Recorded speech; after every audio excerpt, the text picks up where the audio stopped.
Give me mines off top. Check the clock. Derrick Henry, Jaden Daniels, Baker Mayfield, and Joe Flacco strikes again.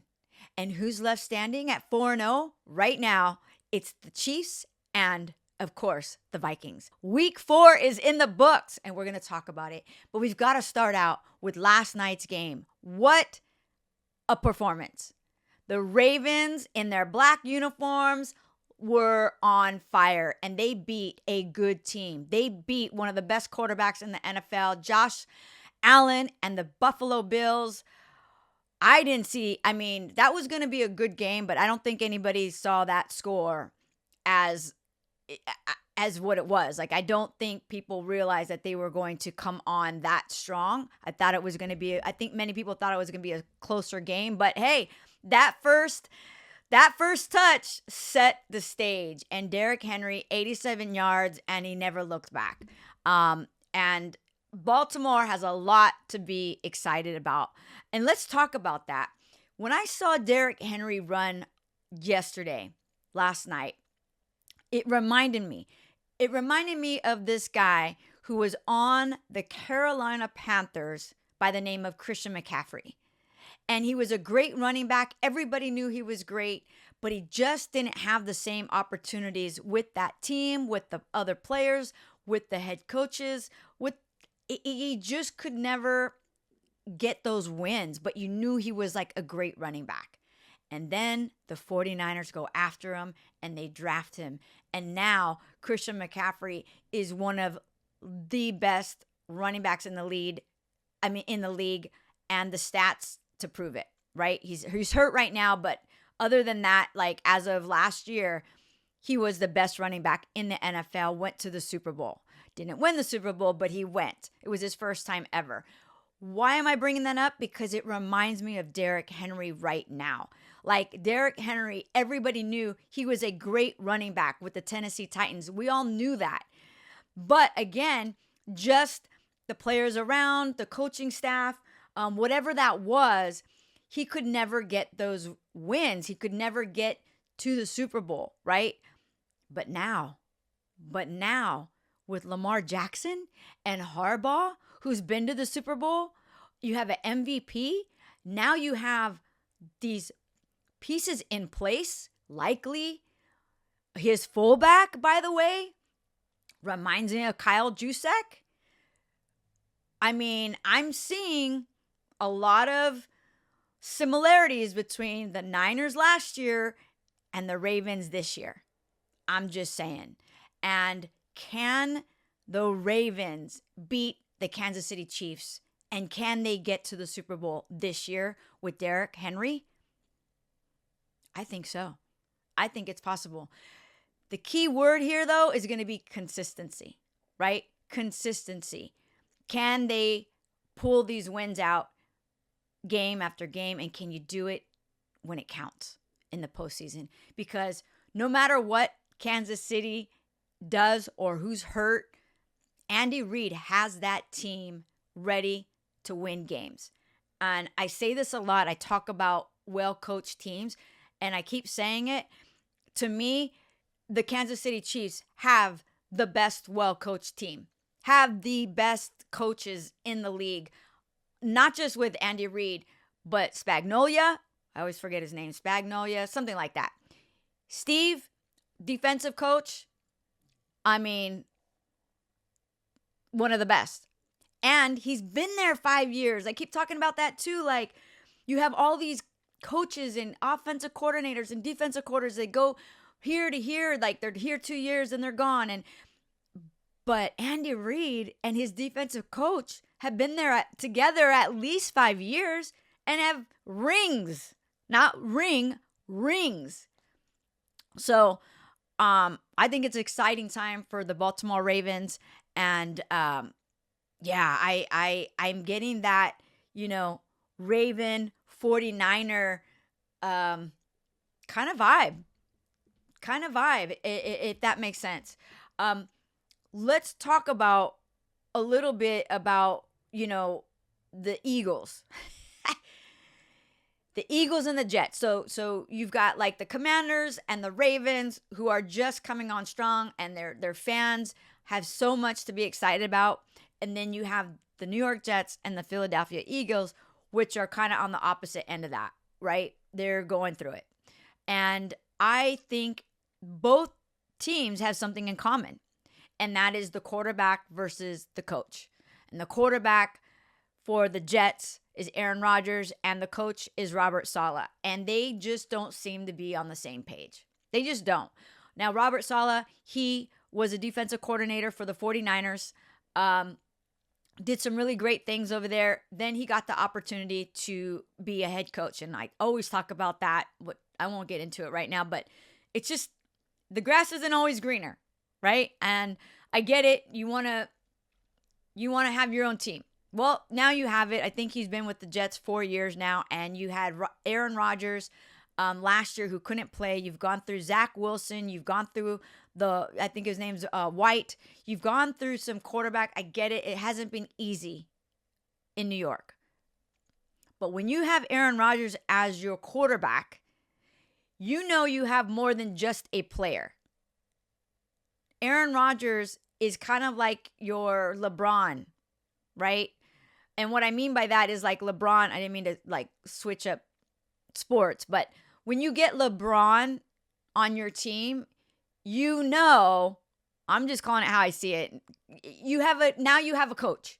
You have a coach, you have a GM, like he's going to take over your organization. That's just what some players do. And the owners let him do it, right? So you have Aaron Rodgers over there. And if you look at the press conferences, I just feel like Robert Saleh might not be the head coach that people were hoping for. Is that fair to say?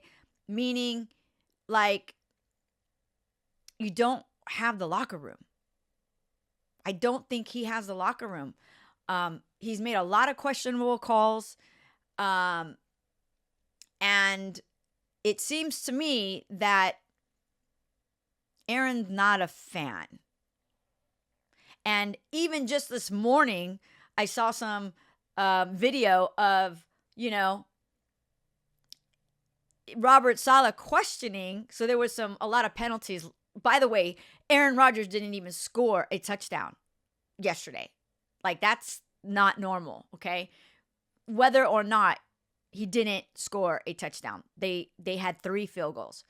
And a lot of penalties. And Robert Saleh went on and talked about how, maybe we need to change, the cadence of the quarterback because because the offensive line keeps getting, calls against them. And when a reporter asked Robert Saleh about that, you could just see his face. He's like, yeah, I guess we could change my he didn't say this, but I'm paraphrasing. He's like, yeah, I guess that's one way to look at it. Or you could hold your offensive line accountable because they never had this problem before. You get what I'm saying? Like, and this is at the podium. So can you imagine what's being talked about behind closed doors? So the Jets quarterback and the head coach, I don't think are on the same page. And I think it's going to be a problem. It usually is. And speaking of problem, let's talk about the other issue, head coaching and quarterback not on the same page. And that is Nick Sirianni and Jalen Hurts. So you have another situation with Nick Sirianni, the head coach of the Philadelphia Eagles, and Jalen Hurts. Right now, they're both hurting. Okay? Like, they are not on the same page, and I don't think they are happy with what is going on the field or off the field. Jalen Hurts is, again, having issues with holding onto the ball. Fumbles, interceptions, and it's giving last year vibes. Like, this was the issue that they had last year. You had like 7 months on the off season, like February to September, to figure it out. Did you go miniature golfing together? Did you play video games together? Did you have dinners together? Did the wives hang out? Like, why can't Nick Sirianni and Jalen Hurts get it together? Because maybe they just don't like each other. And when you just don't like somebody, I guess you could still play. You could still win. I think there's a lot of coaches and quarterbacks who really didn't like each other, but they liked winning, right? Maybe Bill Belichick, maybe Tom Brady. I don't know. But right now, based off of the press conferences, it doesn't seem like Nick and Jalen are on the same page yet again. And Jalen Hurts just looks defeated every time the camera goes to Jalen on the sidelines. He just looks defeated. And Nick just looks angry all the time. Like, who wants to play for a coach who's like angry all the time? I feel like, again, Nick may have lost the locker room, right? And what do I mean by that is you just don't have the same respect that some other coaches do. I mean, look at Andy Reid. Look at Harbaugh. Like, it seems like when they walk in, there's respect. When Robert Saleh walks in, when Nick Sirianni walks in, do you get that vibe? Probably not. And so I think right now the Eagles and the Jets kind of have the same issue. And it's gelling. It's the chemistry, right?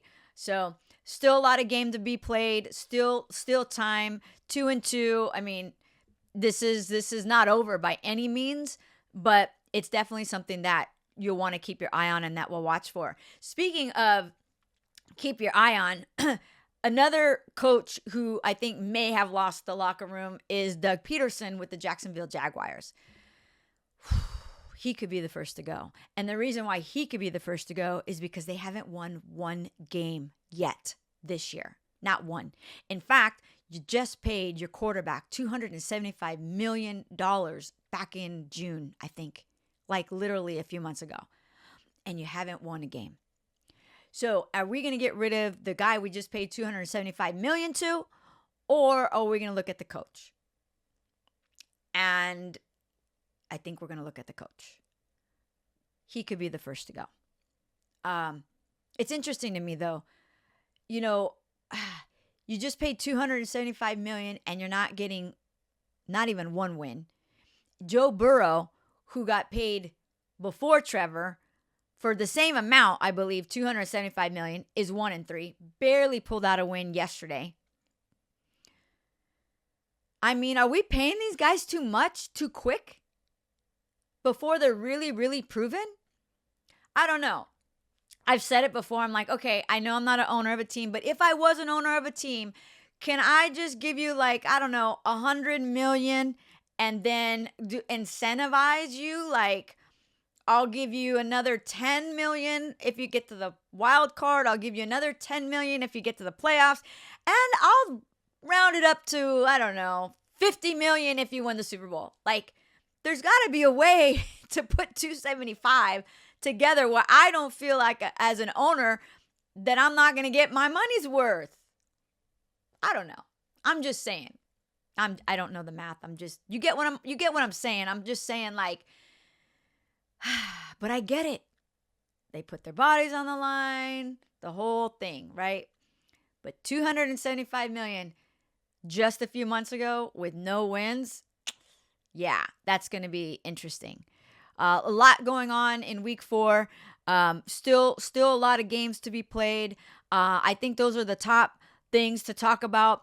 Let's talk about Brady and Baker Mayfield, though. Like, you know, Baker Mayfield was asked a question and basically he said, you know, yeah, they just wanted me to come in and make it like a more of a fun environment and, you know, just kind of be myself. And, you know, because I guess it was too stressful the few years before. And some people think that was a shot at Tom Brady. Like, he ran a real tight ship. Again, he's the quarterback, but, you know, again, quarterback, coach, general manager, whatever. But like if everybody was stressed and not happy, however, they won a Super Bowl. And so when Brady got wind of that, Tom Brady on the air actually said something to the point, yeah, it might have been stressful, but we get, Super Bowl rings. Like, if I wanted to have fun, I'd be at Disneyland. Paraphrasing. But so it was a little bit of a thing between, Tom Brady and Baker Mayfield. However, it must not have been that big of a deal because Tom Brady just named, I think, Baker Mayfield his player of the week so far. So, oh my God, thinking about surprises, hold on, like the Colts beat the Steelers. Anthony Richardson went down, and Joe Flacco, of all people, comes back and gets the dub. Joe Flacco is like what are they back in the day? I'm going to show my age right now. That little rabbit, the battery, like you just can't stop this guy. What is that? That rabbit and the ever ready. Anyway, bottom line is Joe Flacco just is that little like ever ready battery rabbit that just doesn't stop. He just keeps going and keeps going. And when his name is called, he wins. And I think he's like 39 years old. So good for him. Love to see it.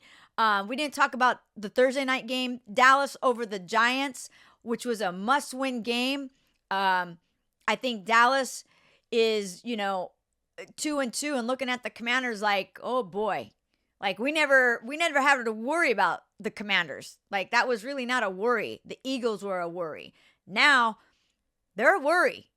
So I think Dallas is going to really, take a look and get it together and realize that it's not gonna be an easy conference.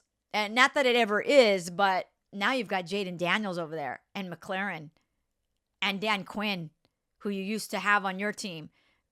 You've got people on that Commanders sideline that have something to prove, not just the players, but the head coaches as well. You've got Kingsbury, who was let go from Arizona and beat his team yesterday. So the NFC East is ramping up, and it is going to be an interesting conference division to really watch. Week 4 is in the books.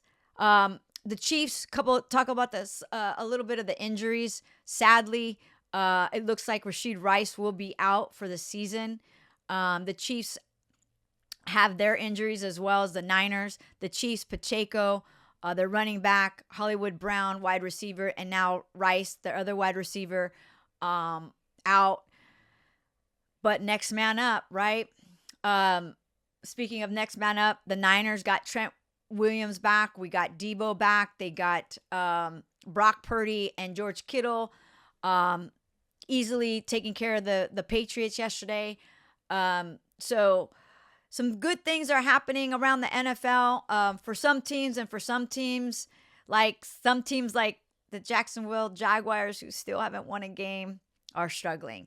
And so we'll see what week 5 is about. And listen, tonight, the Seahawks and the Lions, that is going to be a great game. Who do you think will win? We'll see. Can they be 4-0? I can walk that walk, I can talk that talk. Give me minds off top. Check the clock.